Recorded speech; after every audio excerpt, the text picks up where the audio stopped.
विजय बाबा आप कहीं नहीं हो।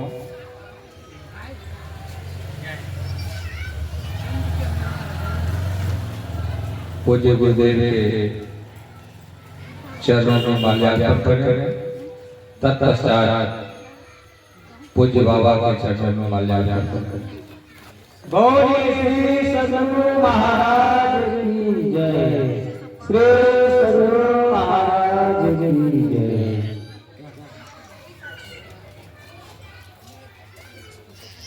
श्री सद्गुरु महाराज की जय। श्री सद्गुरु महाराज की जय। प्रेम से निवेदन है कि माता जी के चरणों में, माता जी के चरणों में श्री सद्गुरु महाराज की जय। श्री सद्गुरु महाराज की जय।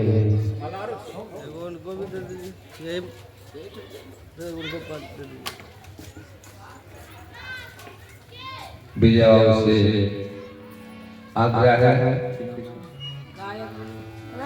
पूज्य गायक बाबा के को माल्यार्पण करें। श्री सद्गुरु महाराज की जय।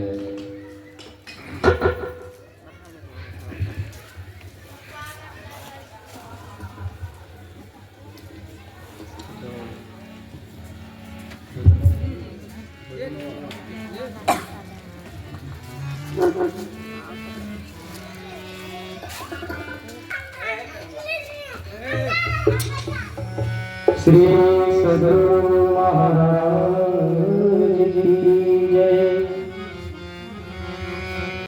श्री सद्गुरु महाराज की जय। ध्येयं सदा परिभवग्नमभीष्टदोहम् तीर्थास्पदं शिवविरञ्चिनुतं शरण्यं भृत्यार्तेऽहं प्रणतपालभवाब्धिपोतं वन्दे महापुरुषते चरणारविन्दं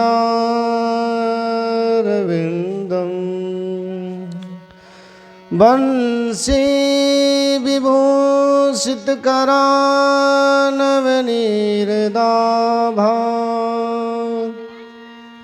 पीताम्बरादरुणबिम्बफलाधरोष्ठा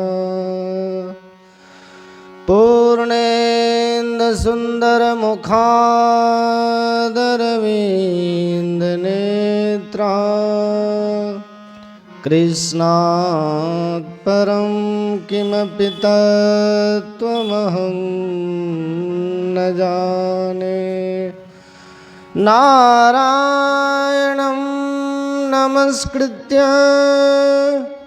नरं चैव नरोत्तमं देवीं सरस्वती व्यासं ततो जयमुदीरये। सीतानाथ समारम्भां श्रीरामानन्दार्य मध्यमाम् अस्मदाचार्यपर्यन्तां वन्दे गुरुपरम्पराम्। नित्यशुद्धं निराभासं निराकारं निरञ्जनं नित्यबोधं चिदानन्दं गुरुं ब्रह्म नमाम्यहं। भक्ति भक्त भगवंत गुरु चतुर्नाम वपुएक इनके पद वंदन किए नासत विघ्न अनेक। बोलिए प्रेम से श्री सद्गुरु।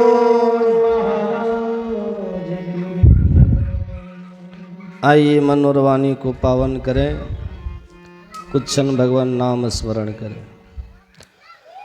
राम राम सिया राम, राम सिया राम, राम सिया राम, राम राम सिया राम, राम सिया राम, राम जय राम।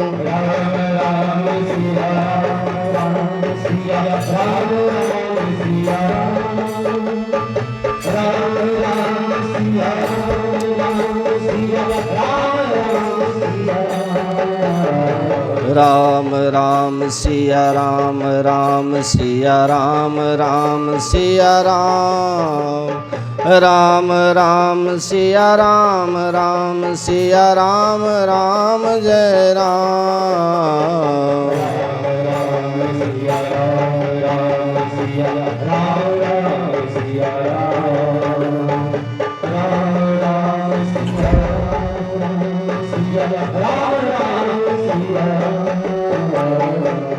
राम नाम के हीरे मोती संत लुटावे गली गली।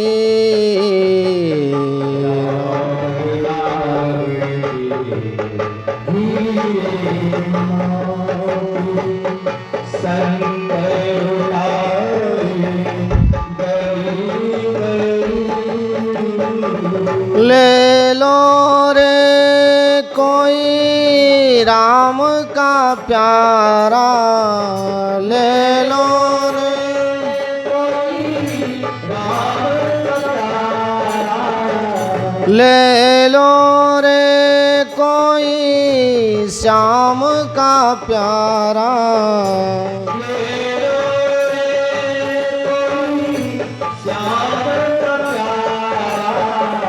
संत लुटावे गली गली। राम राम सिया राम, राम सिया राम, राम सिया राम, राम राम सिया राम, राम सिया राम, राम जय राम।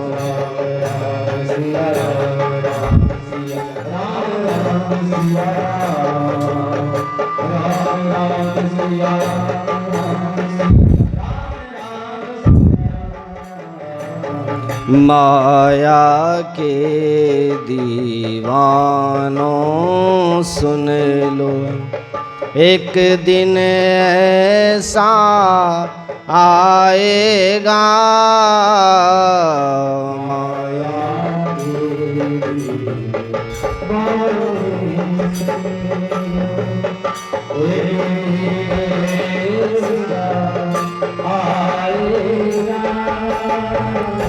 धन दौलत और माल खजाना यहीं पड़ा रह जाएगा।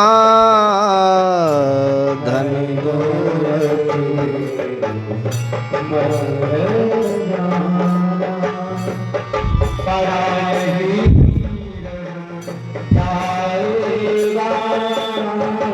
सुंदर काया माटी होगी, सुंदर माटी होगी, सुंदर काया माटी होगी,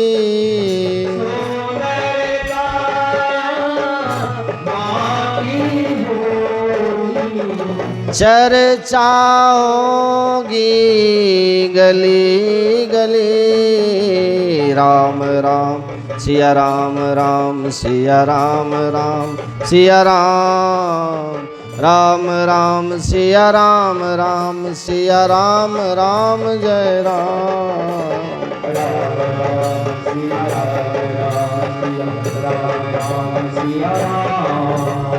राम राम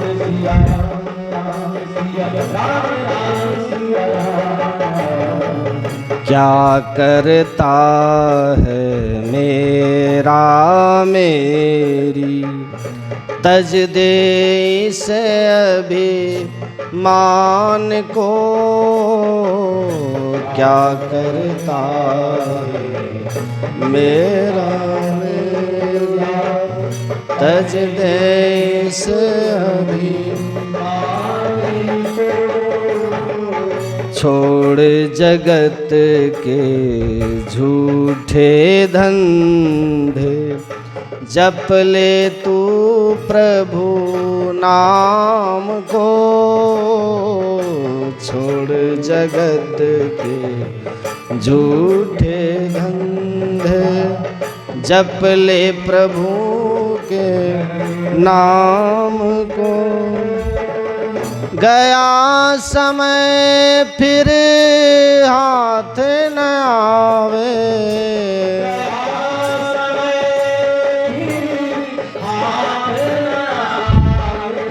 हाँ गया समय फिर हाथ न आवे।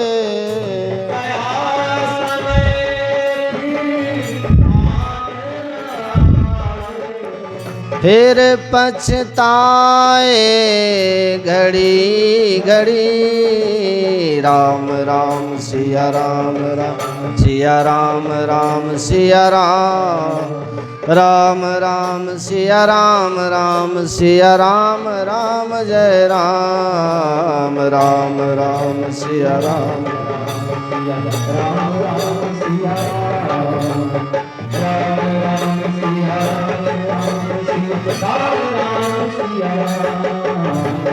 मित्र प्यारे सगे संबंधी, एक दिन तुझे जलाएंगे। मित्र प्यारे सगे संबंधी, एक दिन तुझे जलाएंगे। कल तक जो कहते थे अपना, अग्नि में तुझे जलाएंगे।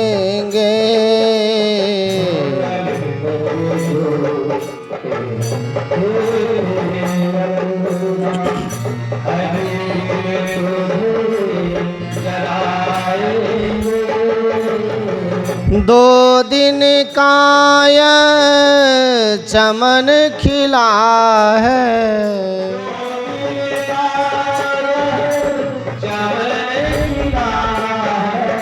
दो दिन का यह चमन खिला है।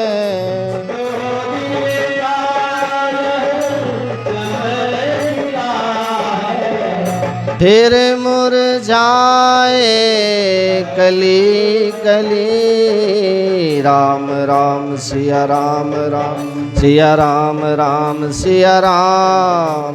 राम राम सिया राम राम सिया राम राम जय राम। राम राम सिया राम राम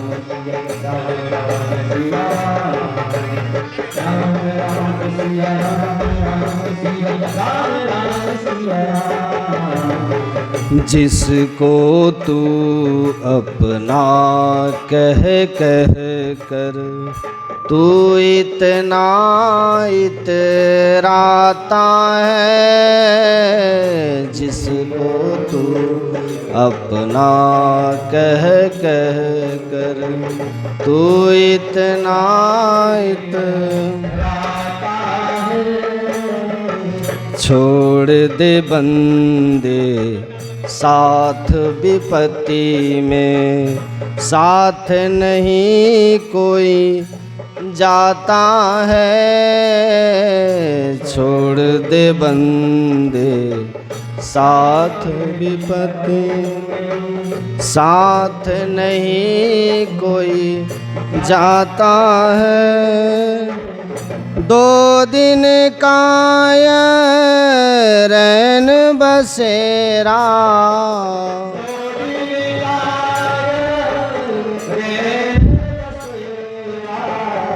दो दिन काय रैन बसेरा,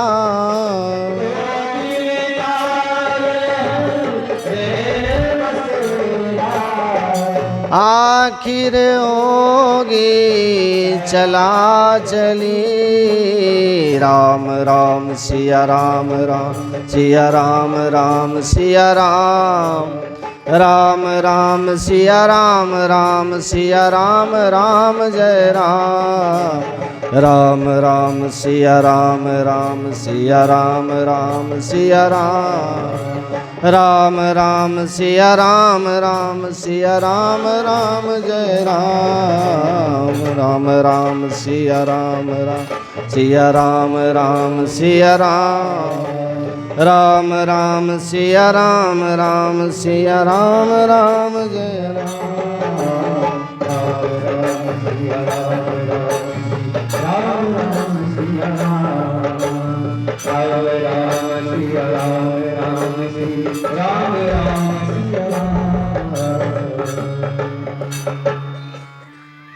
बोलिए सद्गुरुदेव भगवान की जय।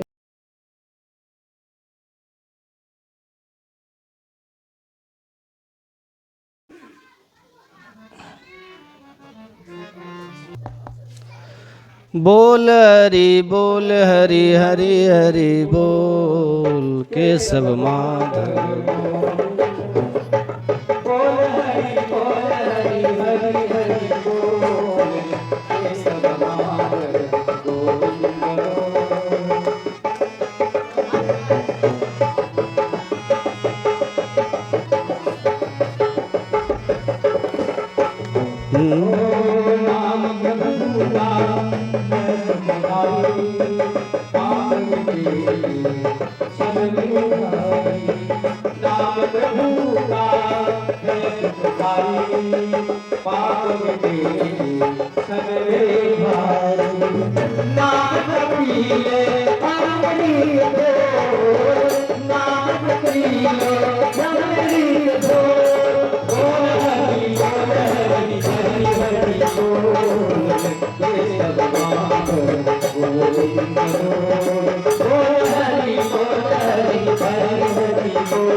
बोल भक्त वत्सल भगवान की जय। श्री सद्गुरुदेव भगवान की जय।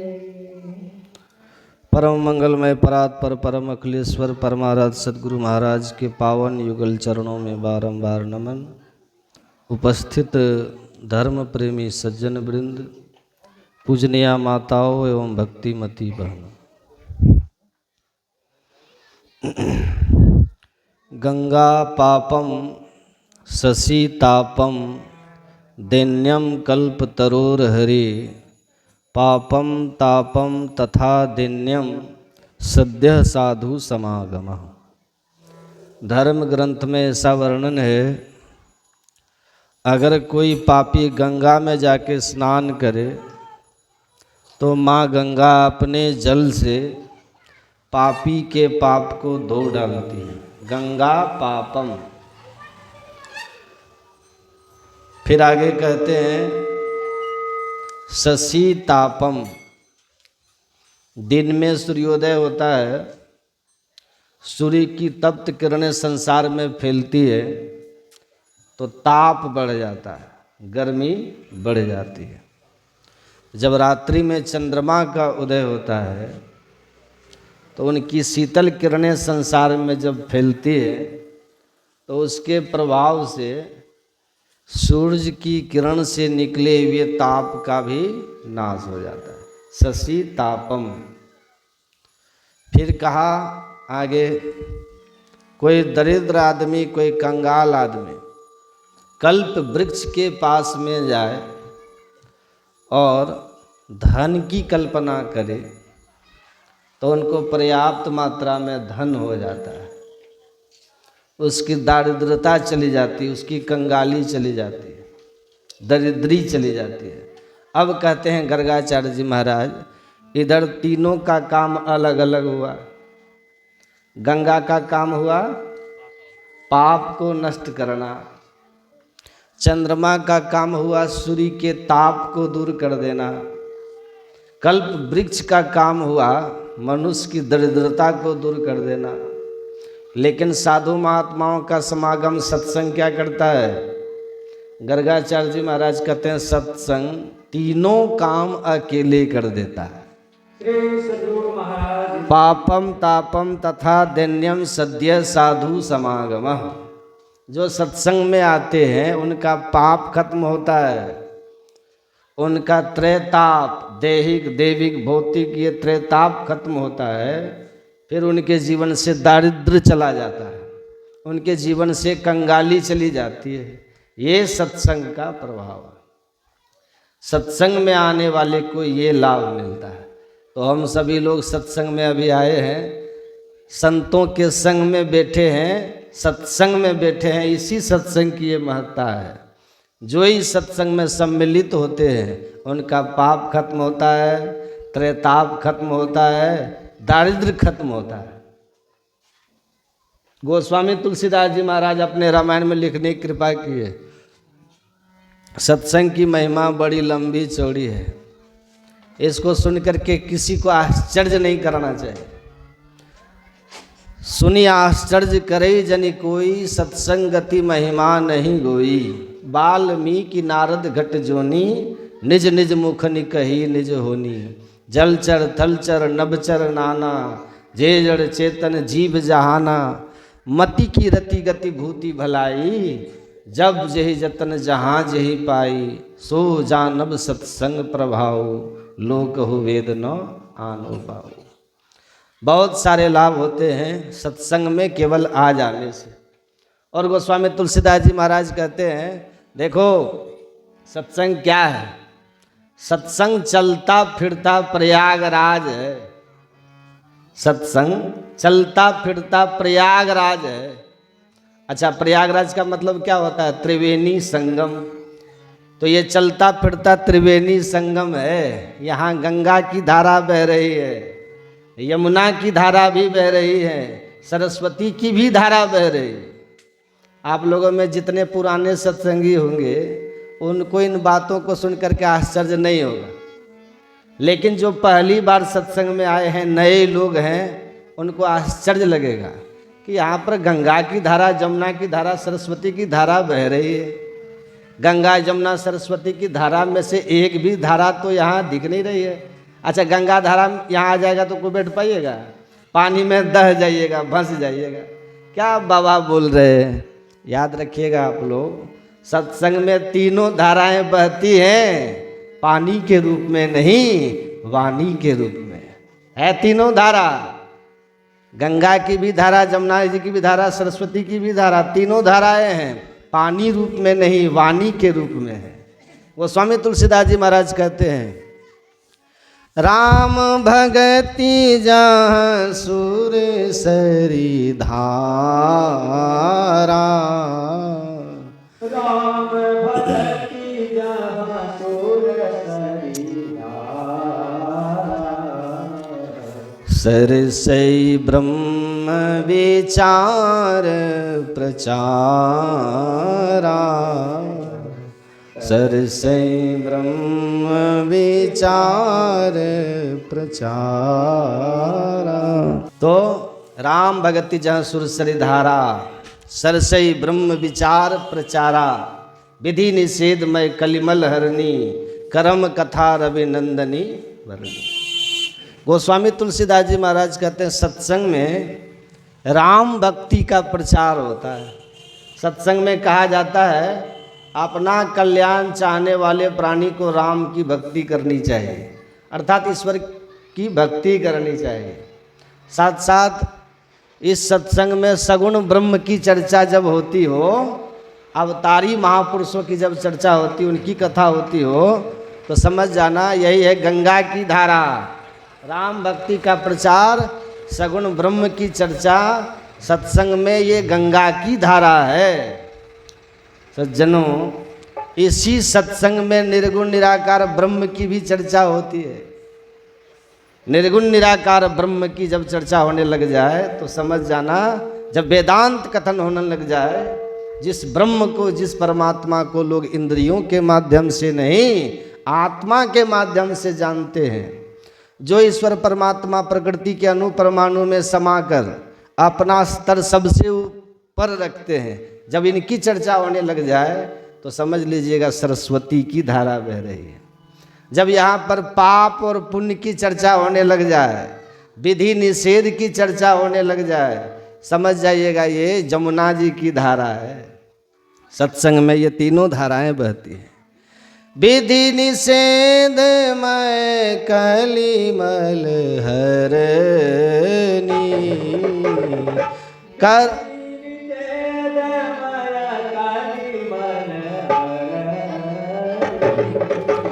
कर्म कथार विनंदनी वरनी,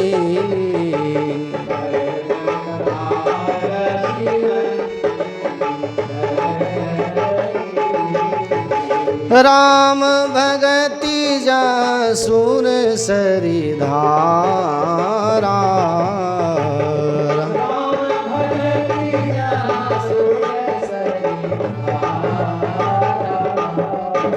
सरसई ब्रह्म विचार प्रचारा,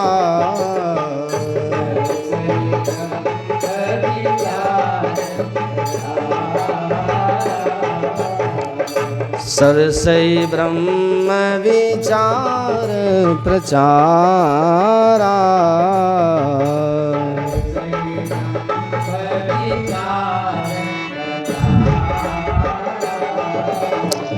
इसलिए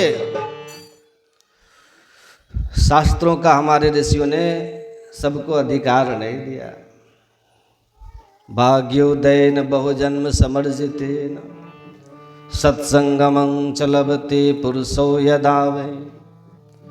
बड़े सौभाग्य का जब उदय होता है तब शास्त्र सम्मत सत्संग सुनने को मिलता है। अने तो आज सत्संग के नाम पर भी न जाने लोग क्या क्या परोस रहे, मनमुखी बातें कह रहे, अपने अनुभव सुना रहे हैं, जिनका शास्त्रों से कोई लेना देना नहीं। ऐसा सत्संग सुन के तो और बुद्धि खराब हो जाएगी। इसलिए सत्संग भी सबके मुख से नहीं सुनना चाहिए। जो परंपरा प्राप्त आचार्य हो, संत हो, जिन्होंने स्वाध्याय किया, उन सज्जनों का, सत्पुरुषों का, शास्त्रज्ञ पुरुषों का ही सत्संग सुनना चाहिए। हर विषय के विशेषज्ञ होते हैं ना। जिसने विधिवत MBBS किया उस डॉक्टर से इलाज करवाओ, ठीक हो जाएगा। परंतु उसके बदले में झोला छाप भी डॉक्टर घूमते हैं। झोला छाप के चक्कर में पड़ोगे तो पैसे से भी जाओगे और शरीर स्वास्थ्य से भी जाओगे। फिर कहोगे हम तो बड़ी श्रद्धा से इलाज करवा रहे थे, उन्होंने जैसा कहा वैसा कर रहे थे, फिर भी हमारी दुर्गति क्यों हो गई, बीमारी क्यों बढ़ गई? क्योंकि झोला छाप के चक्कर में पड़ गए ना। इसलिए संसार में बुद्धि का पूरा प्रयोग कीजिए। मन और बुद्धि ये दो चीज़ हैं। भगवान कहते मन मुझे दो, अब बुद्धि संसार में लगाओ। मन मना भव, मन मुझे दो, मेरे चिंतन में लगाओ। पर हम लोग उल्टा करते हैं। मन से निरंतर संसार का चिंतन करते हैं। दुनिया में कहाँ क्या हो रहा है, मन हमेशा उसी का चिंतन करता है। और जब भगवान की बात आवे सोई बुद्धि लगाने लग जाते हैं। भगवान ने ऐसा क्यों किया, भगवान सिर क्यों चुराया। बुद्धि से भगवान को पकड़ना समझना चाहते हैं। पर यो बुद्धि पर सस्तुसह, पर भगवान कहते हैं गीता में वो बुद्धि से बहुत परे हैं भाई। तुम बुद्धि से समझ ही नहीं पाओगे उससे ठीक से। इसलिए उसमें ज़्यादा बुद्धि मत लगा, बुद्धि संसार में लगा। पर हम लोग भगवान को बुद्धि से समझना चाहते हैं। एक बड़े बुद्धिमान लोग सज्जन थे, बहुत पढ़े लिखे अपने को मानते थे। आधुनिक गर्मियों का मौसम था, घूम रहे थे बाग बगीचा, तो टिप्पणी करने लगे भगवान की बुद्धि देखो, आम का वृक्ष कितना विशाल बड़ा, और फल देखो तो छोटे छोटे। अरे इस तरबूज को देखो कितना बड़ा फल है, जमीन में पड़ा हुआ है। पेड़ कितना छोटा होता है और फल कितना बड़ा होता है। अरे बड़ा वृक्ष है तो बड़ा फल होना चाहिए, छोटा है तो छोटा होना चाहिए। भगवान की उल्टी बुद्धि कैसी भी उल्टी है। भगवान की बुद्धि पर ही उंगली उठाने लगे, ऐसे बुद्धिमान लोग। परंतु घूमते थक गए तो थोड़ा सोचा आराम कर लेते हैं, तो आम के नीचे थोड़ा सा आराम करने लगे। जैसी आराम किया, हवा चली और एक आम का फल सीधा नाक पे आके गिरा तो नाक लाल हो गया उनका। तुरंत उठ के बैठ गए और फिर तुरंत धन्यवाद दिया, नहीं प्रभु आप सचमुच बड़े बुद्धिमान हो। यह तरबूज लटकाया होता तो आज ही राम नाम सत्य हो गया होता हमारा। बोलिए श्री। तो हम लोग इतने अपने मान को बुद्धिमान समझते, भगवान को भी बुद्धि से समझने की कोशिश करते, उसकी लीला समझ में नहीं आती।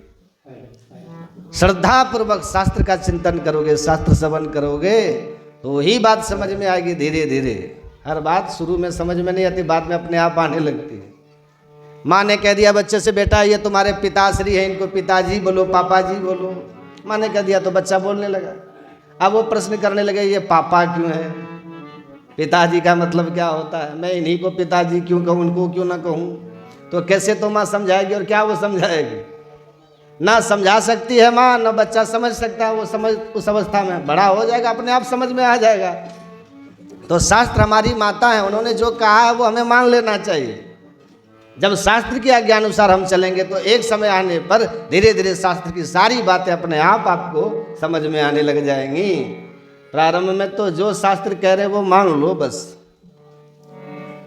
श्रद्धा पूर्वक शास्त्र श्रवण करके तदनुसार आचरण करो। फिर राम राम करने से क्या, अगर करोगे तब न समझ में आएगा कि क्या होता है राम राम करने। पहले से क्या बताएंगे क्या होगा। हर जगह नारद जी कहते मैं धन्य हो गया जो आप जैसे सनकादिकों का सत्संग मुझे मिला। अब तो मुझे आपसे भागवत सुननी है।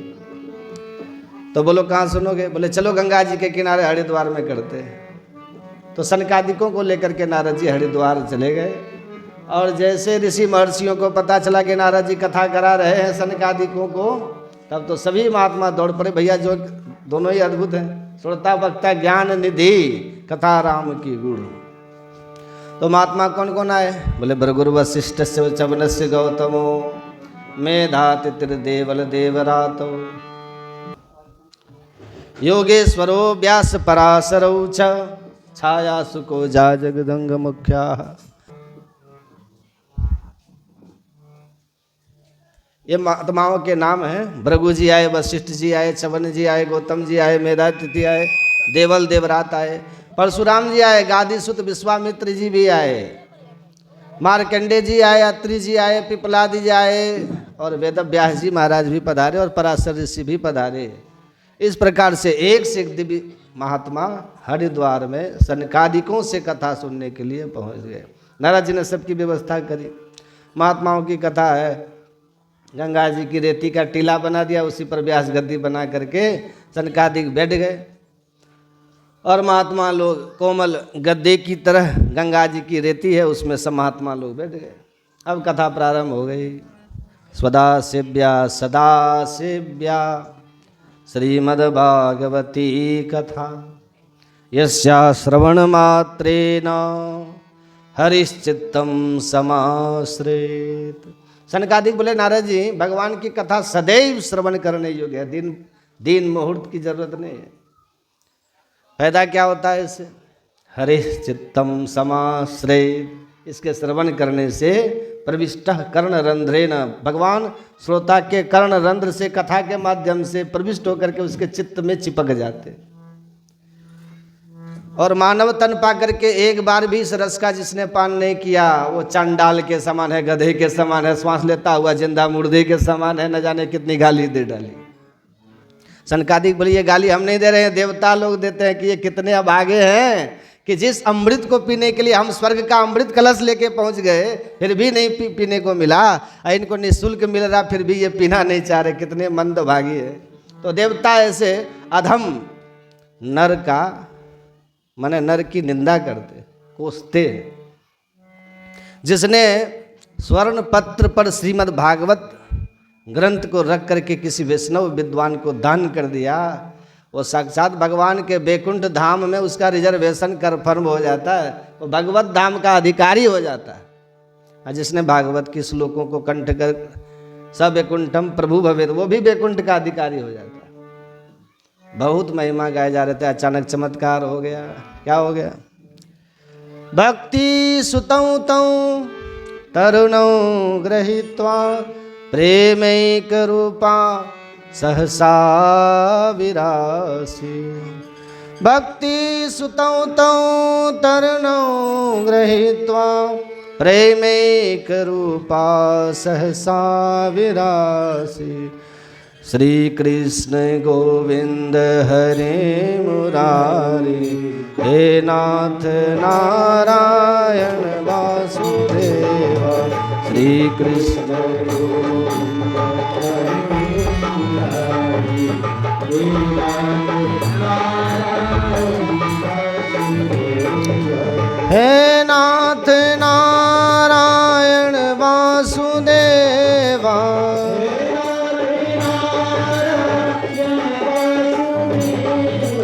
हे नाथ नारायण वासुदेवा।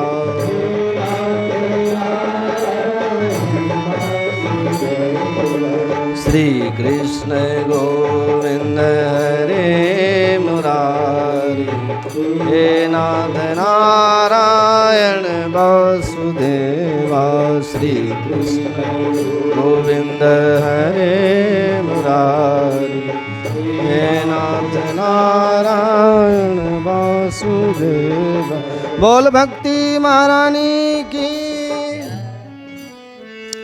भागवत का महात्म श्रवण मात्र से भक्ति ज्ञान वैराग्य साथ साथ प्रकट हो गए। नारद जी देख करके आश्चर्यचकित हो गए कि तौ सुतौ तरुणौ, इसके दोनों बेटा एकदम तरुण है, जवान हो गए। नारद जी आश्चर्यचकित हो गए। इन दोनों को बुढ़ा छोड़ के आया था वृंदावन में और अभी पूरी दवा कहाँ पी, एक ही डोज लिया है। महात्म श्रवण मात्र से जवान दिखने लग गए। अद्भुत चमत्कार ये दवा है। भक्ति माने का महाराज सबके बैठने की अलग अलग व्यवस्था है, हम कहाँ विराजें। बोले इन सब वैष्णवों के हृदय में आकर के विराजमान हो जाओ देवी, क्योंकि जिसके हृदय में भक्ति विराजमान हो उसे भगवान के पीछे नहीं भागना पड़ता, भगवान ही उस भक्त के पीछे पीछे भागने लग जाते हैं। हरिरपि निज लोकम सर्वथा तो विहाय प्रविशति हृदय तेषां भक्ति सुष्ठुपनद्ध। इस प्रकार से भक्ति को बास दिया। अंत में प्रश्न किया नारद जी ने, बाबा ये तो सिद्ध हो गया, भक्ति ज्ञान वैराग को स्वस्थ करने वाला ये पावन ग्रंथ है, पर कैसे कैसे पापियों को भी पवित्र कर सकता है, ये कृपा करके बता दो। सनकादिक बोले कैसे कैसे का प्रश्न ही खत्म करो।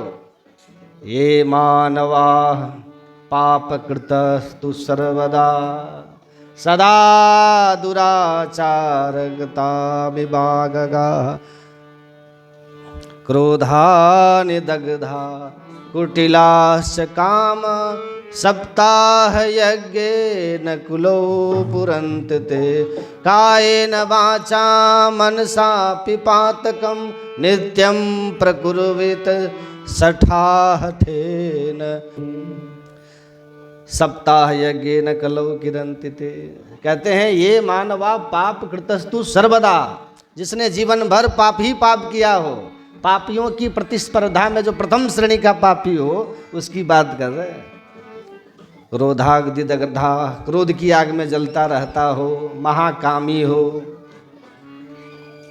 वो भी सप्ताह विधि से विधिवत मन लगा के भगवान की मधुर कथा सुन ले तो कलौ पुनन्ति ते, कलयुग में ऐसे पापी भी पुनीत हो जाएंगे, पवित्र हो जाएंगे। अच्छा महाराज कोई प्रमाण है आपके पास ऐसा कोई पापी पवित्र हुआ है? बोले बिल्कुल हुआ है। तो दीजिए कोई प्रमाण। बोले लीजिए, एक सत्य घटना सुनाते इतिहास। अब तृते कृतश्चामः इतिहासम पुरातनम, ये प्राचीन इतिहास है। इतिहास का अर्थ क्या होता है? इति मने इस प्रकार, हा मने निश्चित रूप से, आस मने हुआ, उसका नाम है इतिहास। तो सत्य घटना सुनाते हैं। एक तुंगभद्रा नदी के किनारे पंडित जी रहते थे, नाम था पंडित आत्मदेव शास्त्री, बड़े भारी विद्वान, द्वितीय में भास्कर, विद्वानों में उन्हें भास्कर के समान माना जाता था, विद्या भास्कर। परंतु उनकी धर्मपत्नी का नाम था श्रीमती धुंधली देवी। पंडित जी जितने विद्वान पंडितानी उतनी खतरनाक, वो जितने सरल सज्जन स्वभाव के थे उतनी वो खतरनाक थी। कैसी थी? लोक वार्ता रताह, हमेशा दुनिया भर की बातें करती थी, किसके घर में कौन सी सब्जी बनी है, किसके घर से कौन भागा है, कौन गया है, सब पूरी रिपोर्ट पूरे गांव की रखती थी। क्योंकि कलह प्रिया, उसे झगड़ा बहुत ही पसंद आता था। जिस दिन किसी के यहाँ झगड़ा न हो उसका मूड खराब हो जाता था। आज बिल्कुल बोर हो गए। ऐसी विचित्र पंडितानी, और पंडित जी समझदार पढ़े लिखे थे, गुजारा कर लेते थे, निर्वाह हो रहा था।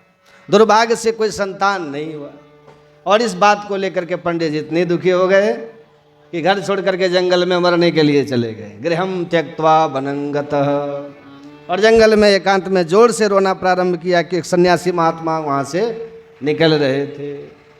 गृहम त्यक्त्वा वनं गतः, और जंगल में एकांत में जोर से रोना प्रारंभ किया। एक सन्यासी बाबा उधर से निकल रहे थे, रोने की आवाज़ सुनी तो वो आ गए। रोते हुए ब्राह्मण को देखा, प्यार से पूछा, कथम रोदसी विप्रत्वम काते चिंता बलियसी। पंडित जी आप ऐसे क्यों रो रहे हैं? क्या परेशानी है? कौन सी चिंता सता रही है? आप हमें बताओ। पंडित जी ने चरण पकड़ लिए। किम ब्रवीमृ से दुखम पूर्व पापे न संचितम।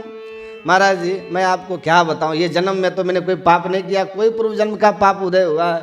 भगवान का दिया सब कुछ है, मेरा नाम है, मेरी प्रतिष्ठा है, पैसे की कमी नहीं, खूब चकाचक है, परंतु उसका उपभोग करने वाला कोई नहीं है। आंगन सुना है, कोई बच्चा नहीं है, कोई संतान नहीं है। और सच्चे मैं इतना मंदभागी हूँ ना मैं, कि गैया पाल रखी महाराज कितने साल से, उसके भी कोई बछड़ा नहीं हुआ। मैंने पेड़ पौधे लगा रखे जो बड़े हो गए, उनके भी कोई किसी वृक्ष में फल नहीं आ रहे। पूर्वजों को जल देता हूँ, वो रोते हैं कि मेरे बाद उन्हें कोई पानी देने वाला नहीं। महात्मा मन में मुस्कुराए। जंगल में रो रहे थे ब्राह्मण, तो मैंने सोचा भगवान की याद में रो रहा होगा, भगवान के लिए रो रहा होगा, ये तो बेटा के लिए रोने बैठा है। तो बाबा प्यार से समझाने लगे, मुंचा ज्ञानम प्रजा रूपम बलिष्ठा कर्मणो गति विवेकम तु समासाध्य त्यज संसार वासना। ब्राह्मण देवता इस अज्ञान को त्यागो, बेटा बेटी से सुख मिलेगा इसकी कोई गारंटी नहीं है। यदि पुत्रों से सुख मिलता पंडित जी तो सबसे ज़्यादा सुखी तो इस समय इस राष्ट्र में सबसे ज़्यादा सुखी राजा सगर होते। 60,000 बच्चे हुए थे, उनके इतिहास पढ़ा। क्या किया? कपिल भगवान का अपमान करके सबके सब मर गए, भस्म हो गए। कई पीढ़ियों को लगातार तपस्या करके गंगा जी को लाना पड़ा, तब जाके उनका उद्धार हुआ। क्या सुख दिया अपने पूर्वजों को। इसलिए बेटा बेटी के चक्कर में न पड़ो। सुखी होना चाहते हो तो हम तुम्हें सुख का सूत्र बताते हैं। क्या बोले? सन्यासे सर्वथा सुखम। हमारे साथ सन्यासी बन के चलो, फिर देखो जिंदगी का क्या आनंद है। खाओ पियो मौज करो, मस्ती से घूमो, कोई टेंशन नहीं। फिकर सबको खा गई, फिकर सबकी पीर, अब फिकर की जो फांकी करे उसका नाम फकीर। सबको फिकर लगी है, बिटिया का विवाह करना है, बेटे को नौकरी नहीं मिल रही है, परंतु महात्माओं को कोई फिकर नहीं। फिकर कोई फांक जाते, इसलिए फकीर कहलाते हैं। चलो हमारे साथ देखो जिंदगी का आनंद, सब संत सुखी विचरंत मही, मस्ती से घूमेंगे। पंडित जी पढ़े लिखे थे, हाथ जोड़ के बोले सुनो महाराज जी, तुमसे ज़्यादा प्रवचन मैं बढ़िया कर सकता हूँ, शास्त्रों का ज्ञान है मुझे, खूब प्रवचन करता हूँ, खूब कथा सुनाता हूँ, परंतु तुम सन्यासी लोग क्या समझो बेटे का सुख क्या होता है? अरे सन्यास का कोई जीवन है? बीमार दुखी हो जाए तो कोई चाय बना के पिलाने वाला नहीं दिखता है, कहाँ पड़े रहो कोई इलाज कराने वाला नहीं है। अरे हम लोगों को देखो, नेक छींक भी आ जाए तो पत्नी तुरंत चाय लेके आ जाती, लगता है तबीयत आपकी ढीली पड़े, थोड़ा गर्मा गर्म चाय पी लो, अदरक डाल के बनाइए। नेक परेशानी पर बच्चे खड़े हैं, पत्नी खड़ी है सेवा के लिए, तुम बाबा बैरागियों को कोई जीवन है? अरे पुत्रादि सुखहीनो यम संन्यास शुष्क एव ही। बेटा बेटी कोई नहीं, संन्यास का जीवन को बिल्कुल निरस सुखा है। तो सरस जीवन किसका है? बोले गृहस्था सरसो लोके पुत्र पौत्र समन्विता।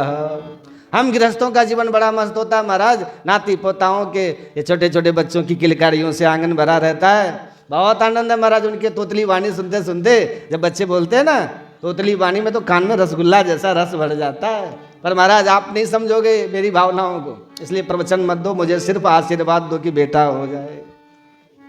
महात्मा समझ गए इस पर भयंकर बेटे का भूत चढ़ा हुआ है भाई, ये कुछ नहीं सुनेगा। बोले सुनो पंडित जी, अब केवल बाबा जी हम नहीं हैं, ज्योतिष के भी जानकार हैं, बताओ महाराज मेरा भविष्य। बोले तेरे माथे की रेखा में स्पष्ट लिखा है, सप्त जन्मा बधी तव पुत्रो नैवच नैवच। 7 जन्म तक तुम्हें कोई संतान होने वाली नहीं है। जो इतना सुना, इतना गहरा धक्का लगा पंडित जी को कि जोर से उन्होंने धरती में सिर पटक दिया धड़ाम से। महात्मा जी घबरा गए, अरे पंडित जी क्या कर रहे हो भैया, मर जाओगे। पंडित जी बोले हम तो मरने के लिए ही निकले थे घर से, अब मरने को ही बैठे थे। आपके दर्शन हुए तो मैंने सोचा आप मेरा कष्ट दूर करोगे, आपने तो 7 गुना और बढ़ा दिया। मैं तो इसी जन्म के लिए रो रहा था, आप 7 जन्म की बात कर रहे हो। अब मेरे कपाल में क्या लिखा मुझे नहीं मालूम, आप समझो, परंतु आपने बेटा नहीं दिया तो अभी कपाल क्रिया आपके चरणों में कर दूंगा, मैं अभी मर जाऊंगा। नो चित्तजा में हम प्राणास तदग्रे शोक मूर्छिता। अब बाबा जी की धड़कन तेज हो गई, हे भगवान कछु लेना न देना मगन रहना। मस्ती में हम जा रहे थे, अच्छी पंडित जी से राम राम हो गई, ये तो मेरे को ही ब्रह्म हत्या लगा रहा है। पंडित जी मुझे जाने दो, तुम्हें जो मर्जी आवेश फिर करो। मोरे नहीं तो दग्रे, तुम्हारे सामने मरूंगा, तुम्हारे चरणों में मरूंगा। बाबा जी समझ गए ब्राह्मण खतरनाक है भाई, अब क्या करें, भाग में तो है नहीं इसके, परंतु यदि मना कर दूंगा तो ये मर ही जाएगा। एक बार तो सिर फोड़ चुका है ना, तो बगल में से एक फल निकाल के भगवान का नाम लेकर के पंडित जी को पकड़ा दिया। इदम भक्षे पत्निया त्वं ततः पुत्रो भविष्यति। जाओ ये फल अपनी पत्नी को खिलाना, मेरा आशीर्वाद है निश्चित बेटा होगा। इतना सुनते ही पंडित जी प्रसन्नता में नाचने लग गए। अरे संत बड़े दयालु होते हैं, मुझे भरोसा था महाराज जी जरूर कृपा करेंगे मेरे ऊपर। और आशीर्वाद लेके पंडित जी सीधे घर को भागे। अरे सुनती हो देख क्या लाया हूँ। पंडितानी भीतर से भागती आई, आज सवेरे से गायब है, लगता है कोई तगड़ा माल लेके दूर से आए कहीं से। क्या लाया हो जी? बोले देख कितना सुंदर फल है, फटाफट खा ले। उन पंडितानी ने माथा पकड़ा है, भगवान गला फाड़ के ऐसे बुला रहा था जैसे विवाह पंची पर मेरे पर 9 लखा हार लेके आया हो। मैंने फल नहीं है खाया है क्या? ये भावरी ऐसा फल नहीं है, ये बहुत बड़े सन्यासी बाबा ने दिया है। पहले उन्होंने आशीर्वाद में कहा है इसको खाने से तेरे को बेटा हो जाएगा। सन्यासी महात्मा का दिया हुआ फल सीधा खा के सीधा बागेश्वर धाम से लेके आया हूँ, फटाफट खा ले। महात्मा का वचन मिथ्या नहीं हो सकता। अब पंडितानी तो धुंधली ठहरी। निश्चित रूप से किसी बाबा जी से मेरे ऊपर जादू टोना करवा रहे हैं। मुझे बस में करने के लिए कोई तंत्र मंत्र पढ़वा के लाए होंगे इस फल में। फल खाने से कहीं बेटा बेटी होते, ये तो सब बकवास है। मेरे ऊपर कोई जादू टोना का चक्कर है, मना करूंगी तो जबरदस्ती खिला देंगे। तो बोली ठीक है महाराज, आप अपना काम करो, ये फल मुझे दो, मैं खाऊंगी, फिर पूजा पाठ करके भोग लगा के तब पाऊंगी, ताकि बच्चा हमारा अच्छा हो। देवियों को समझाना भी बहुत अच्छी तरह से आता है। इस ढंग से समझाया कि पंडित जी को समझ में आ गई बात। ठीक कह रही है, ठीक है खा लेना, पर भूल मत जाना। बोले आप चिंता ही मत करो। बोले वाले पंडित जी मान गए, पकड़ा दिया फल। देवी जी फल लेके भीतर बैठ गए। हे भगवान, खाऊं कि न खाऊं। पड़ोसी ना गई, बहन क्या सोच रही है? अरे बहन तू खूब आ गई, तू बता मुझे फल खाना चाहिए कि नहीं। पूरी कहानी सुना दी। पड़ोसी ने बोली इसमें सोचने विचारने की क्या जरूरत है? अरे संत का दिया हुआ फल है, जल्दी से खा ले। भगवान ने चाहा तो बेटा ही होगा, नहीं भी हुआ तो नुकसान भी तो कुछ नहीं होगा, फल ही तो है, कोई दवा थोड़ी है जो नुकसान कर जाएगी। बोले बहन वो तो ठीक है, पर मुझे बहुत डर लग रहा है। किस बात का? बोले फल भक्षे न गर्भस्यात् गर्भेनोदर वृद्धिता स्वल्प भक्षम ततो शक्तिर गृह कार्यम कथम भवेद। मैंने फल खा लिया, गर्भवती हो गई, पेट से हो गई, तो सबसे पहले तो पेट मेरा बढ़ जाएगा, मेरा शरीर बिगड़ जाएगा। दूसरी बात, आज मैं एक बैठक में 10 रोटी फटकार जाती हूँ, अब पेट में जब बच्चा हुआ तो जगह तो कम पड़ जाएगी ना, तो फिर मेरा आहार भी स्वल्प भक्षम हो जाएगा, कम भोजन करना पड़ेगा मेरे को। कम भोजन का मतलब कमजोरी आएगी, कम खाऊंगी कमजोर पड़ जाऊंगी तो सब आंखें दिखाने लग जाएंगी। कमजोर को सब आंख दिखाते हैं। आज पूरी मोहल्ले में हिम्मत नहीं कोई मेरे से आंख उठा के बात कर जाए। खाती हूँ तो प्रभाव भी रखती हूँ अपना बना करके। पड़ोसी ने बोली ये कोई बहुत बड़ी समस्या नहीं है, तू एक काम कर, अपनी ननद को बुला लेना, तेरा घर का सब काम संभाल लेगी। जब तू माँ बनेगी तो वो भी तो बुआ बनेगी, उसे कुछ न कुछ तो तेरे को देना ही है बधाई।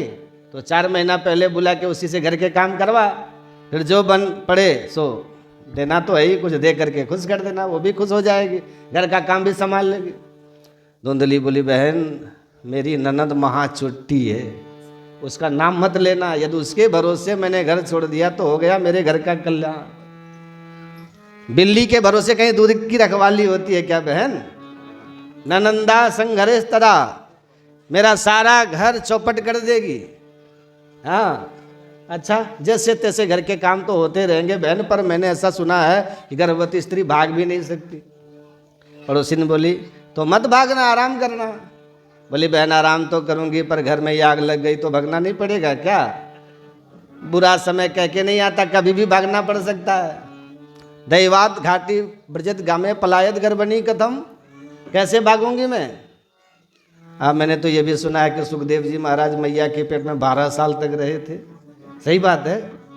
पड़ोसी ने बोली सुनी तो मैंने भी ऐसे ही बात होगी। धुंधली बोली तो इतना बड़ा रिस्क मैं नहीं ले सकती, मेरा बच्चा भी 4-5 साल की रह गया तो सुखवत निविषेद गर्भम तदा में मरणम भवे, मैं तो जीते जी मर जाऊंगी। सनकादि कहते नारद जी एवं कुतर्क योगे न तत्फलम नैव भक्षितम, उसने इतने कुतर्क कर डाले कि अंत में फैसला किया मैं तो ये फल नहीं खाने वाली, अपने को खतरे में नहीं डालूंगी।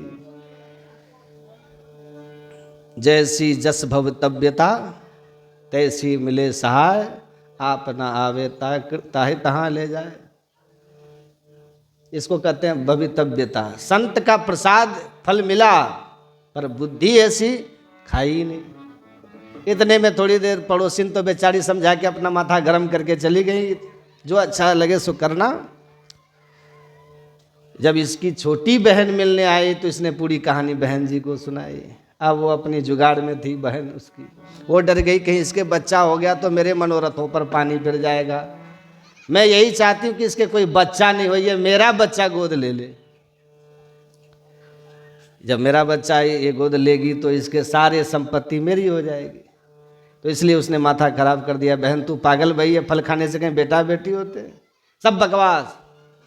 ये बाबा लोगों के चक्कर में तुम्हारी पतिदेव न जाने कहाँ से आ जाते। पता फल खाने से बेटा हो जाएगा? कैसी फालतू की बातें करते हैं? तो एक काम कर, महात्मा ने यदि फल दिया है बेटा होने के लिए, तो जैसे तेरे को कोई बच्चा नहीं, तैसे गैया के भी तो कोई बछड़ा नहीं है। तो ये गैया को फल खिला के देख, तो महात्मा के फल की परीक्षा हो जाएगी। तुझे बेटा ही चाहिए ना, तो बहन तेरे एक भी नहीं है, पे मेरे यहाँ 1 दर्जन है। एक बच्चा और होने वाला है अभी, जो पेट में। मैं अभी से तुझे वचन देती हूँ, अब की बार जो बच्चा होगा वो अभी से तेरा। पर ये बात किसी को पता नहीं चलना चाहिए, तेरे पति को भी पता न चले।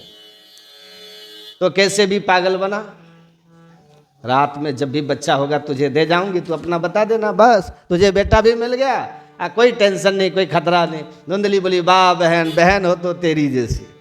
1 मिनट में मेरी सारी समस्या ही खत्म कर दी तूने। छोटी बहन की बातों में आकर के फल गैया को खिला दिया। अब फल पंडित जी से कह दिया, महाराज फल जब से खाया हूँ तब से बहुत फायदा हो रहा है। अब पेट में भीतर अपने कपड़े बांध करके भोले भाले पंडित जी को पागल बनाती रही। अब पंडित जी बेचारे 1-1 दिन गिनते रहे। समय पा करके छोटी बहन के बेटा हो गया। उसने चुपचाप ला के रात में धुंधली को दे दिया। धुंधली ने सवेरा होने पर पतिदेव को दिखा दिया, देखो महाराज आज बच्चा हो गया। अब पंडित जी तो नाचने लगे, देखो संत का आशीर्वाद फलीभूत हो गया। पूरे गांव में मिठाइयाँ बंटवाई, खुशी मनाई। उसके 3 महीने बाद साधेनु सुसुभेर भकः, जिस गाय को फल खिलाया था उसके भी एक शिशु का जन्म हो गया।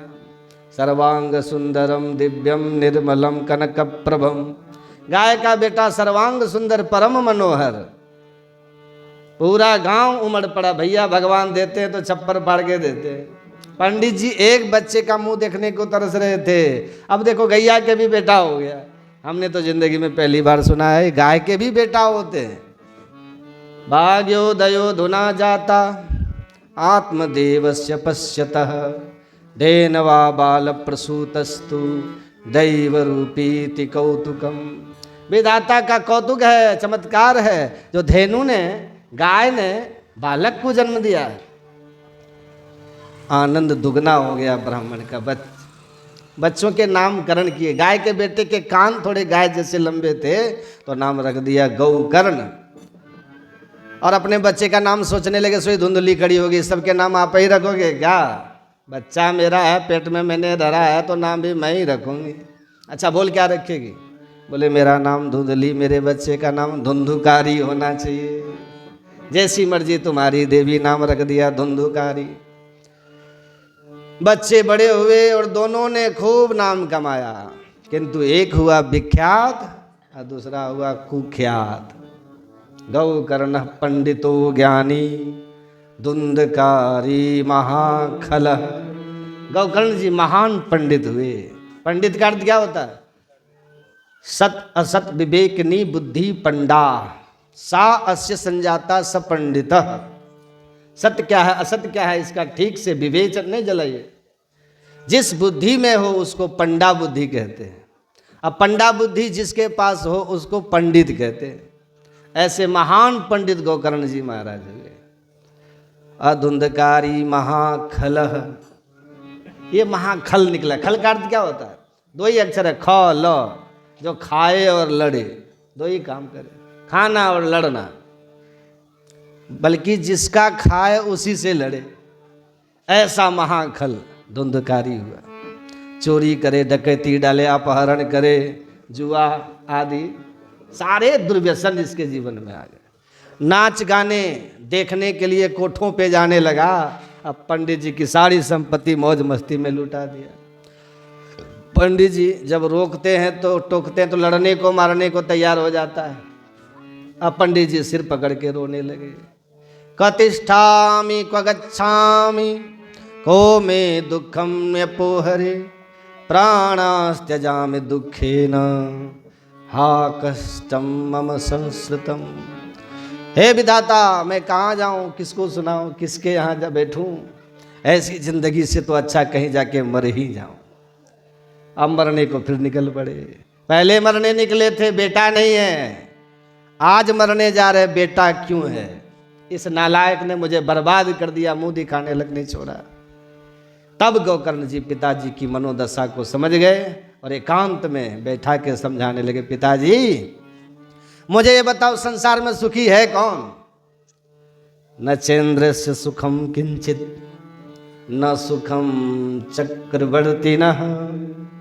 सामान्य लोगों की छोड़ दो पिताजी, चक्रवर्ती सम्राट से पूछोगे, तीनों लोगों के राजा इंद्र से भी पूछोगे तो वो भी टेंशन में है। जब कोई ज्यादा यज्ञ करता है तो इंद्र की धड़कन बढ़ जाती कि शतक्रतु बन के मेरा इंद्रासन न छीन ले। चक्रवर्ती सम्राटों को जाके देखोगे तो उनके घर में भी षड्यंत्र राजनीति के चलते रहते हैं, कब कौन तख्ता पलट कर दे है? राजा को सदैव सजग रहना पड़ता है सिंहासन को सुरक्षित रखने के लिए। कब कौन शत्रु कहां आक्रमण कर दे, कोई सुखी नहीं है पिताजी। तो बेटा फिर कोई तो सुखी होगा इस दुनिया में। बोले एक कौन, सुखमस्ति विरक्तस्य मुनिरेकांत जीविनः, जो नितांत एकांत में शांत बैठ के भगवत भजन में मस्त है, ये संत ही सच्चे अर्थों में सुखी है। इतना सुनते ही बाबा जी की बात याद आ गई पंडित जी को। वो भी यही कह रहे थे, संन्यासे सर्वथा सुखम। अब बात मैच हो गई। पहले बेटे का जो भूत चढ़ा था वो बेटे ने उतार दिया, तो अब जरा बुद्धि ठिकाने आ गई और बोले बेटा मम तो भजन में मेरा लगता नहीं, मैं कैसे भजन करूं। तब गोकर्ण जी ने 2 श्लोकों में दिव्य ज्ञान अपने पूज्य पिताजी को दिया। क्योंकि पंडित जी भी विद्वान थे आत्मदेव, इसलिए विद्वानों को बहुत प्रवचन विस्तार से समझाने की जरूरत नहीं पड़ती, थोड़े में सब कहूँ बुझाई, सूत्रों में ही समझ जाते हैं विद्वान लोग। इसलिए गोकर्ण जी ने केवल 2 श्लोकों में ही सारे शास्त्रों का सार निकाल के पिताजी को समझा दिया। देहेश्चित मांस रुधिरे विमतिं त्यजत्वं जाया सुताति सुसदा ममतां विमुञ्च पश्यानि संजगदिदं क्षणभङ्गनिष्ठं वैराग्यरागरसिको भवभक्तिनिष्ठः।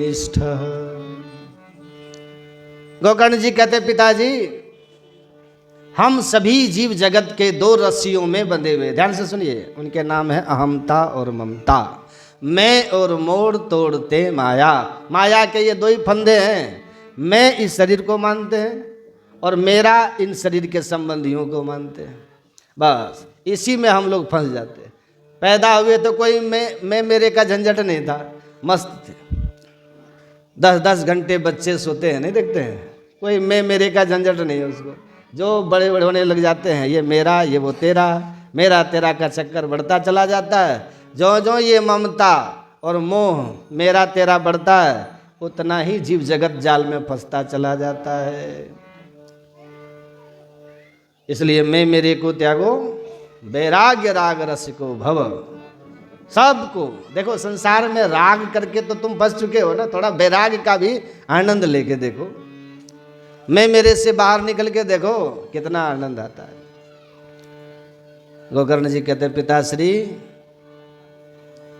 अन्यस दोष गुण चिंतन मासु मुक्त्वा, दूसरों के गुण दोष देखना बिल्कुल छोड़ दो।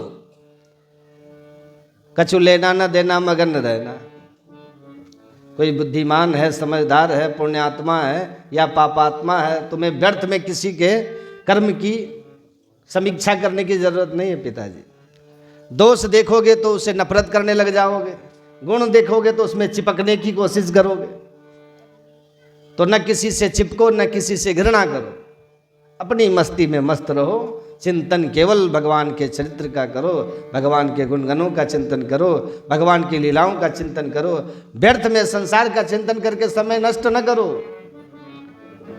जिनको राजनीति से कोई मतलब नहीं, राजनीति अभी चुनाव लड़ना नहीं, वो भी अनावश्यक घंटों तक इन्हीं विषयों का चिंतन करते रहते हैं। फलाने ने ऐसा कर दिया, फलाने ने ऐसा किया, कोई लेना देना नहीं उसे।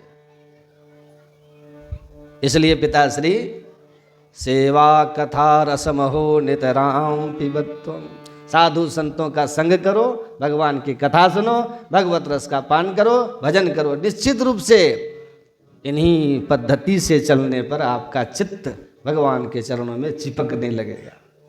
एक एक बात हृदय में गोकर्ण की बैठ गई और तुरंत आत्मदेव घर छोड़ के सीधे निकल गए जंगल में। 10वें स्कंद का पाठ करते हुए भगवान के चरणों में मन लगा के आत्मदेव का उद्धार हो गया। पिताजी के जाने के बाद धुंधकारी ने धुंधली माँ को मारना पीटना चालू किया, माल निकालो किधर है। दुखी होकर एक दिन रात में घर से भाग गई धुंधली और कुआं में गिर के आत्महत्या कर बैठी।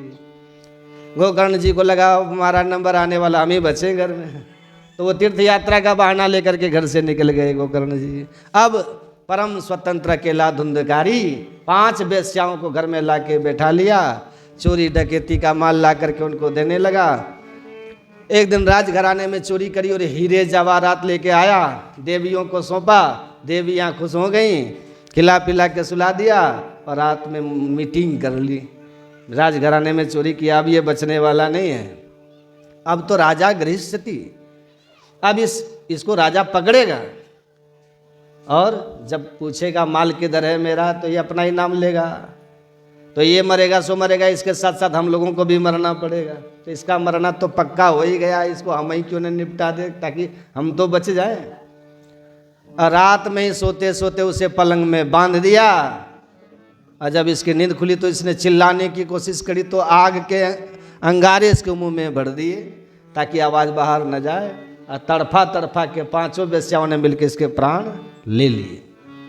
अब 5 देवियाँ इसके शरीर को कहाँ ठिकाने लगाए, तो रात में गड्ढा खोदा आंगन में, और उसी में इसको दफना करके दीपा पोती करके सवेरे तक साफ कर दिया।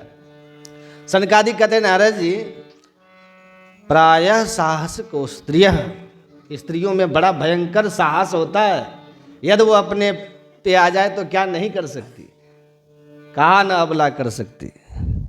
परंतु बुद्धिमान सज्जनों को, विवेकी पुरुषों को धन पर बिकने वाली स्त्रियों पर भूल के भी भरोसा नहीं करना चाहिए। स्त्रीणाम नैव को विश्वासो दुष्टानाम कारेद बुध,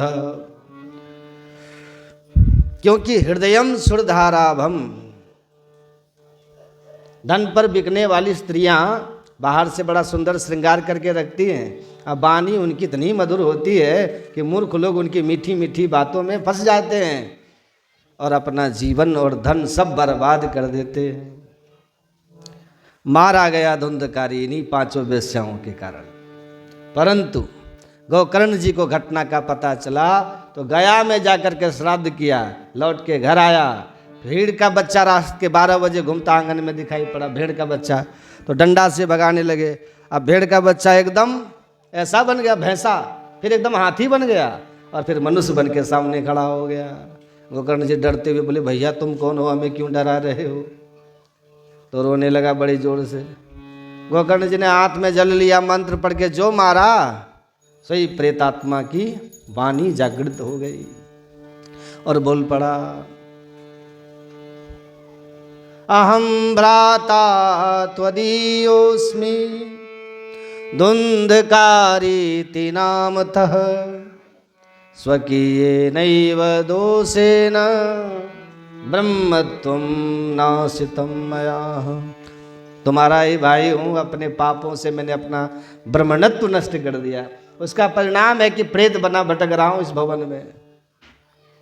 मेरा उद्धार करो भैया, मैं बहुत पापी हूँ। गोकर्ण जी बोले, मुझे पता है, इसलिए मैं तुम्हारे लिए श्राद्ध करके आया हूँ गया में, पर तुम मुक्त क्यों नहीं हुआ? धुंधकारी बोला, 100 श्राद्ध भी कर लो तो भी हमारा कुछ नहीं होने वाला, क्योंकि हम नंबर 1 के हैं, छोटे मोटे पापी मत समझना। अच्छा, गया श्राद्ध सतेनापि मुक्तिर्मे न भविष्यति, 100 श्राद्ध से भी मेरी मुक्ति नहीं होने वाली। गोकर्ण जी बोले, तब तो फिर आप पधारो, हम वचन देते हैं भैया तुम्हारा उद्धार जरूर करके रहेंगे। और रात भर गोकर्ण जी को नींद नहीं आई। सब देखिए वो अपने धुन में लगल है सब। बोलिए भक्तवत्सल भगवान। गोकर्ण जी ने कहा, हम वचन देते हैं भैया तुम्हारा उद्धार जरूर करेंगे। और रात भर गोकर्ण जी को नींद नहीं आई।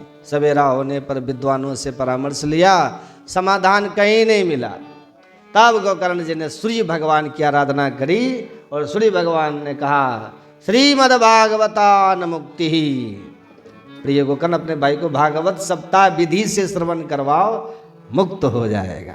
तब गोकर्ण जी ने प्रसन्न चित्त होकर के भव्य आयोजन भागवत का किया। आज हजारों श्रोता उपस्थित हो गए। गोकर्ण जी व्यास गद्दी पर स्वयं बैठ के कथा कहने लगे। धुंधकारी आया, 7 गांठ के पोले बांस में घुस करके उसी में कथा सुनने लगे। एक एक दिन की कथा से एक एक ग्रंथि चटकती चली गई।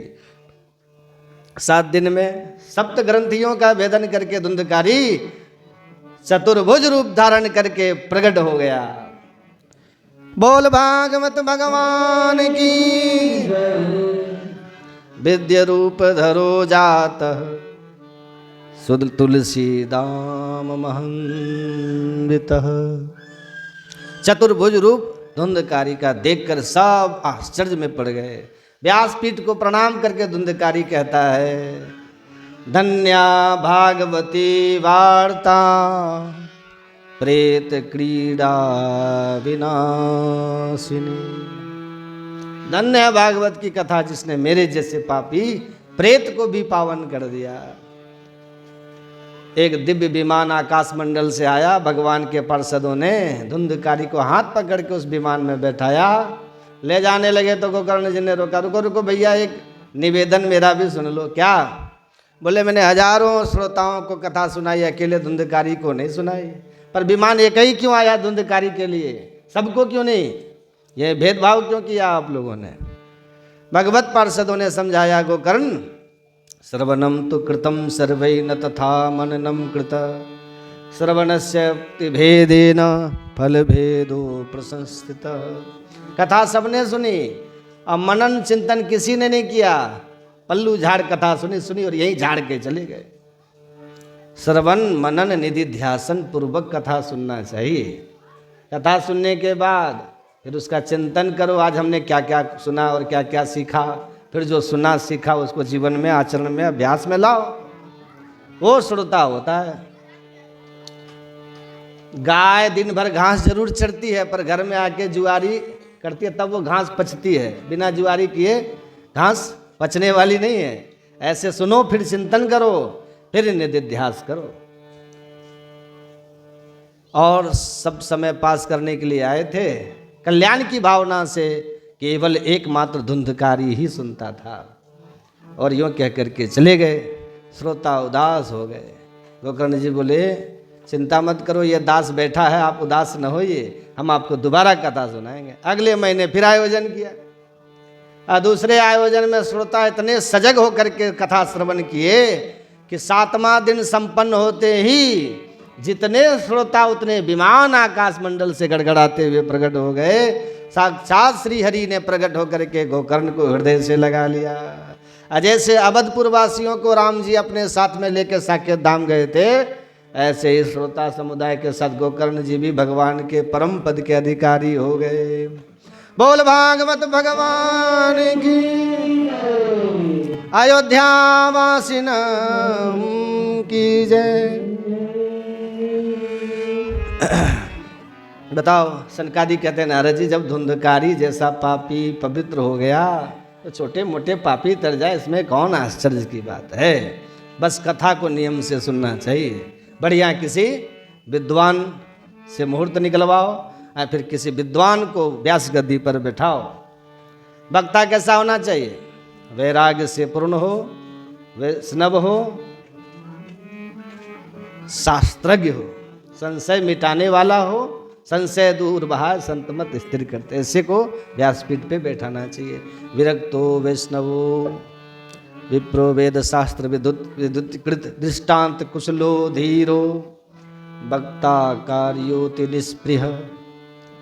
समझाने में निपुण हो, दृष्टांत पटु हो, क्योंकि विद्वान तो बहुत है पर समझाना नहीं आता तो लोगों के पल्ले ही नहीं पड़ेगी।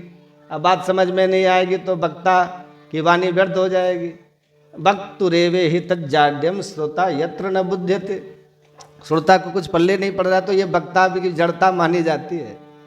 इसलिए दृष्टांत कुशल पटु वक्ता होना चाहिए। व्यासपीठ पर जब चयन कर लिया वक्ता का, बैठा दिया, तो सुख रूप प्रबोधज्ञ, वो समय साक्षात सुखदेव जी के रूप में ही उसको देखे, उसी भाव से उसका पूजन अर्चन करके प्रार्थना करे कि मद ज्ञानम विनाशय, हे भगवान सुखदेव जी, आप अपनी वाणी से हमारे हृदय में विराजमान होकर हमारा सारा अज्ञान अपनी वाणी से दूर कर दीजिए, मिटा दीजिए।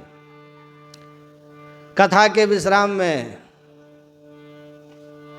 7 दिन जब पूरे हो जाए तो भंडारा कराए, 12 ब्राह्मणों को खील मालपुआ खवाओ या फिर संतों को, इतना नियम पक्का है। बाकी तो जितना मर्जी आवे उतना तो भंडारा करो। जब तक जितनी बोरी शक्कर की करती है उतनी बड़ी भागवत मानी जाती। उधर ग्वालियर तरफ जितना बोरी कर 3-3 लाख लोगों के भंडारा भागवत में होते हुए हमने देखा है। और वहाँ पर यदि भंडारा नहीं किया तो अरे समाज में नाक कट गई है हमारी। और पूरा माने नियम, और उसका परिणाम ये होता है कि कथा लोग कम सुनते हैं, आयोजक पूरा समय भंडारे में जब उसी में लगे रहते हैं। तो भैया हर अंग जरूर है, पर कोई अंग इतना लंबा ना हो जाए तो वो भी विकृत लगने लग जाता है। नहीं, भंडारा करो जरूर करो, पर कथा तो प्रेम से सुनो भाई, जिसके लिए तुमने कराया है। अब कथा सुनने की फुर्सत नहीं है भंडारे के चक्कर में, तो इतना बड़ा भंडारा कोई जरूरी थोड़ी होता है। बोलिए श्री। इसलिए कल्याण की कामना से कथा सुनोगे तो निश्चित रूप से कल्याण होगा, इसमें कोई संदेह नहीं है। और सबके उद्देश्य अलग अलग होते हैं।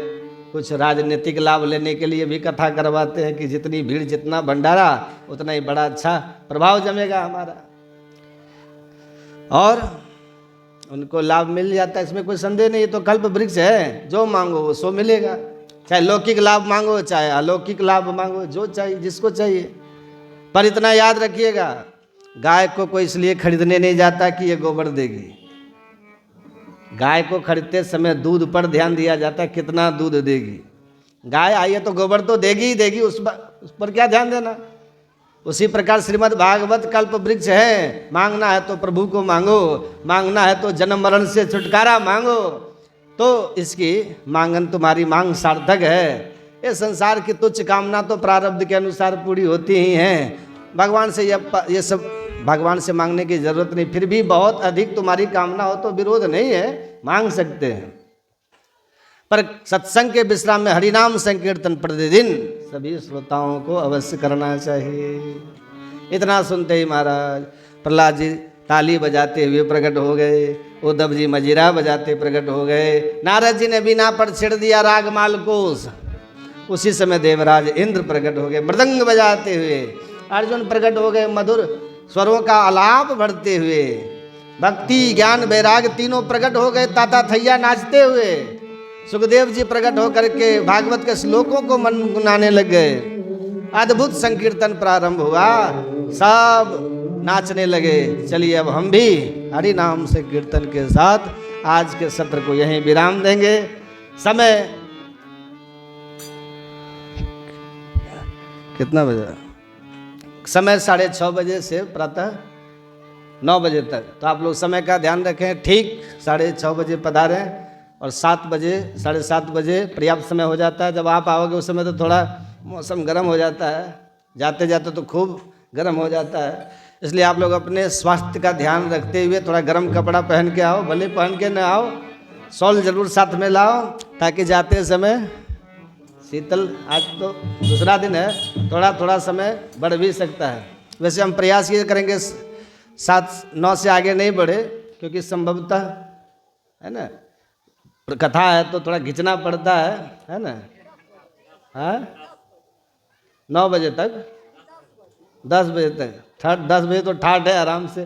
तो आप लोग समय को ध्यान में रखते हुए ठीक 7 बजे पुनः पधारें और फिर आगे की कथा चरित्र आप श्रवण करेंगे। रात्रि में फिर न आइए मिल करके अब हरि नाम संकीर्तन भजन गा के देखिए। सत्संग कथा में बोलना नहीं चाहिए और कीर्तन में मौन नहीं रहना चाहिए। सब प्रेम से ताली बजाते हुए प्रेम से भावपूर्वक कीर्तन कीजिए, फिर आरती होगी। बोलिए भागवत महापुराण की। इवला दे दीजिए उधर।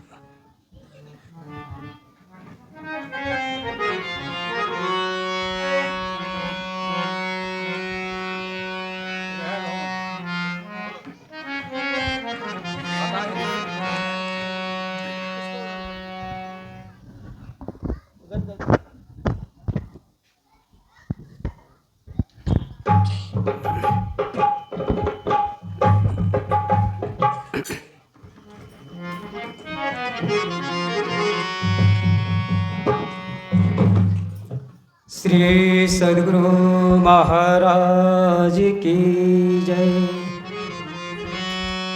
परम संत बिंदु महाराज की वाणी।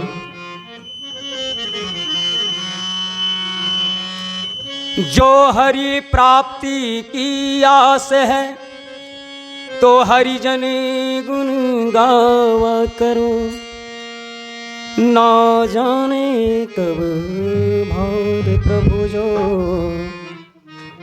जन्म जन्म पछता करो। दशा मुझ दीन की भगवन संभालोगे तो क्या होगा।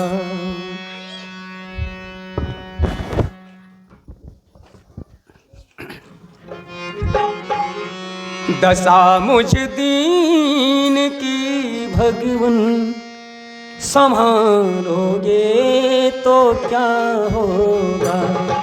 दशा मुझ दीन की भगवन संभालोगे तो क्या होगा। सब कोई मिलकर ताली बजाएं, ताली बजाओ।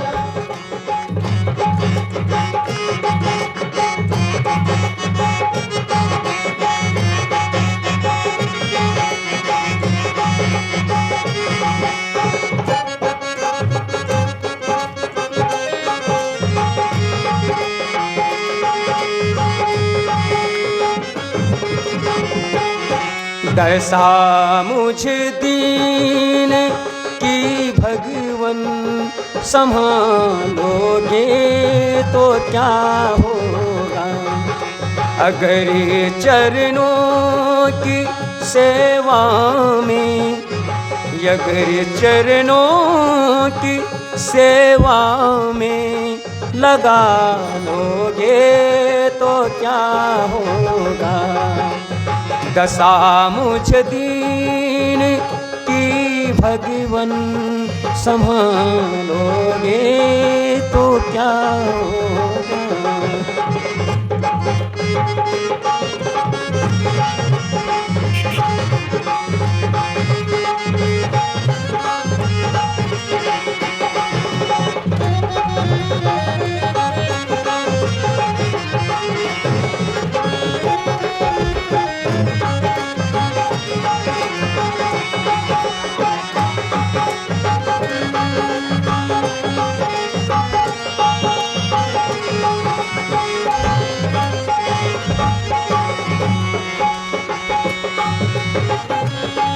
मैं नामी पात की हूँ और तू नामी पाप हरि तुम हो।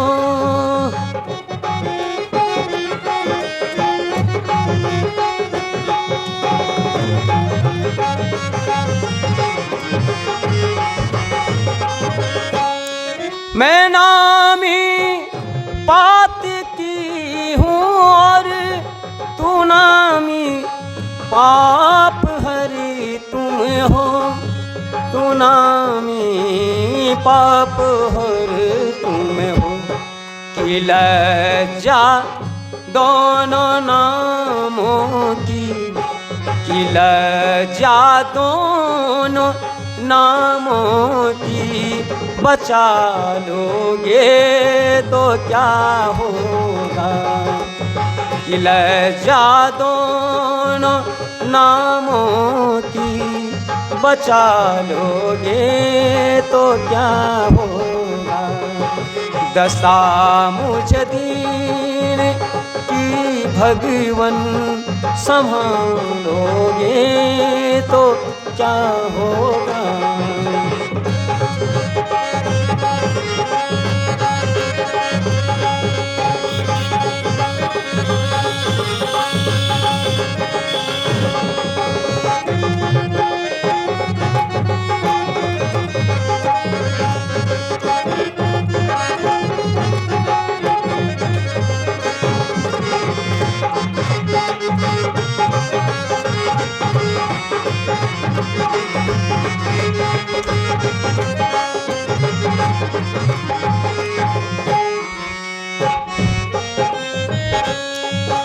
जिन्होंने करुणा कर तुमको पतित पावन बनाया है।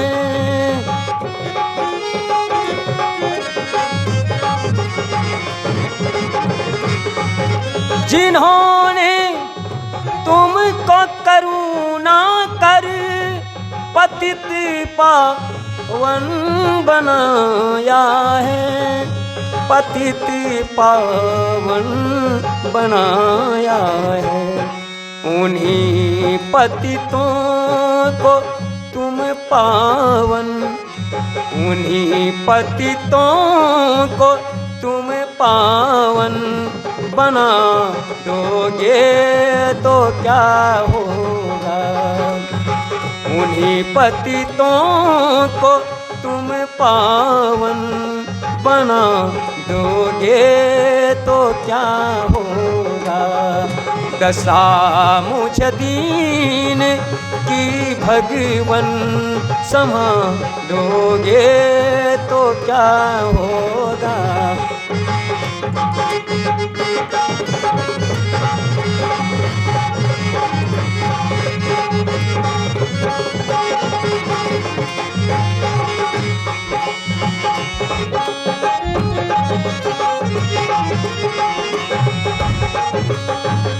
यहाँ सब मुझसे कहता है तू मेरा है, तू मेरा है।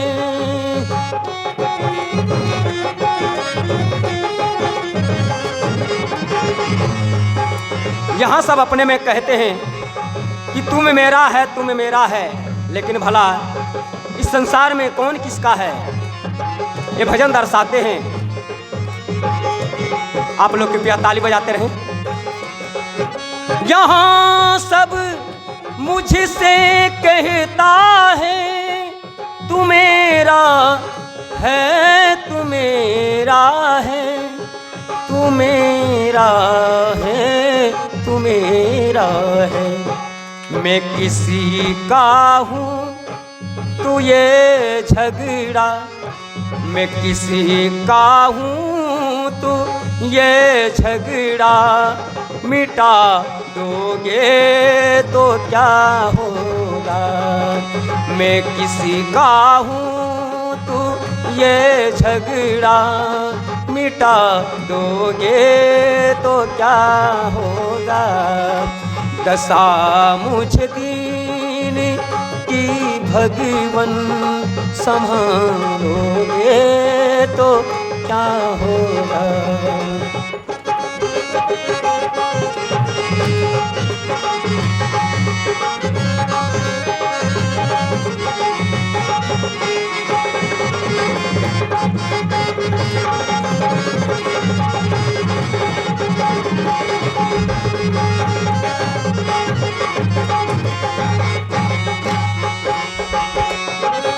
आजा मिल गिद्ध गणिका जिस दया गंगा में तरते हैं।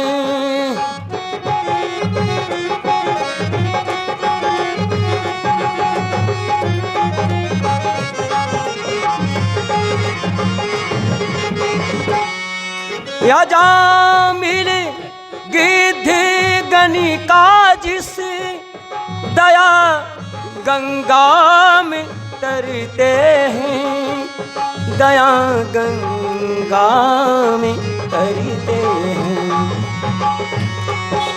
उसी में बिंदु सा पापी, उसी में बिंदु सा पापी मिला लोगे तो क्या होगा। उसी में बिंदु सा पापी मिला लोगे तो क्या होगा। दशा मुझ दीन की भगवन संभालोगे तो क्या होगा। दशा मुझ दीन की भगवन संभालोगे तो क्या होगा। श्री सद्गुरु महाराज की जय। आइए हम सब मिलकर के आरती का गान करें। श्री सद्गुरु महाराज की जय। आरती संग सतगुरु की जय। अंतर जोत होत लख लीजे। पांच तत्व तन अग्नि जराए। दीपक चास प्रकाश करीजे। गगन थाल रवि शशि फल फूला। मूल कपूर कलश धर दीजे। अक्षतन तारे मुक्ताल। ओह पमाल हिय हार गुहीजे। श्वेत पान मिष्टान मिठाई। चंदन धूप दीप सब छीजे। झलक झांझमन मीन मंजीरा। मधुर मधुर धुनि मृदंग सुनी जय। सर्व सुगंध उड़ी चली आकाशा। मधुकर कमल केली धुनि दीजे। निर्मल ज्योत जरत घट माही। देखत दृष्टि दोष सब चीजे। अधर धार अमृत बही आवे। सतमत द्वार अमर रस भीजे। पी पी होय सूरत मतवाली। चढ़ी चढ़ी ओमगी अमीर सरीजे। कोट भान छवि तेज उजाली। अलख पारल की लागल गीजे। छीन छीन सूरत अधर पर राखे। गुरु पर सादय गम रस पीजे। दमकत कड़क कड़क गुरु धामा। उलटी अलल तुलसी तन तीजे। आरती तन मंदिरा में कीजे। दृष्टि युगल कर सन्मुख। चमके बिंदु सूक्ष्मयति उज्ज्वल। ब्रह्म ज्योति अनुपमल खलीजे। जगमग जगमग रूप ब्रह्मांडा। निरखी निरखी ज्योति तज दीजे। शब्द सूरत अभ्यास सरलतर। करी करी सार सबद गही लीजे। ऐसी जुगति काया गढ़ त्यागी। भव ब्रह्म भेद सकल मल छीजे। भव खंडन आरती निरमल करी में ही अमृत रस पीजे। आरती तन मंदिर में कीजे, दृष्टि उगल कर सन्मुख दीजे। बोलिए प्रेम से श्री सद्गुरु महाराज की जय, सब संतन की जय, सत्संग महात्म की जय, वैदिक सनातन धर्म की जय। जय गुरु महाराज, जय गुरु महाराज, जय गुरु महाराज, श्री सद्गुरु महाराज की जय। कल का सत्संग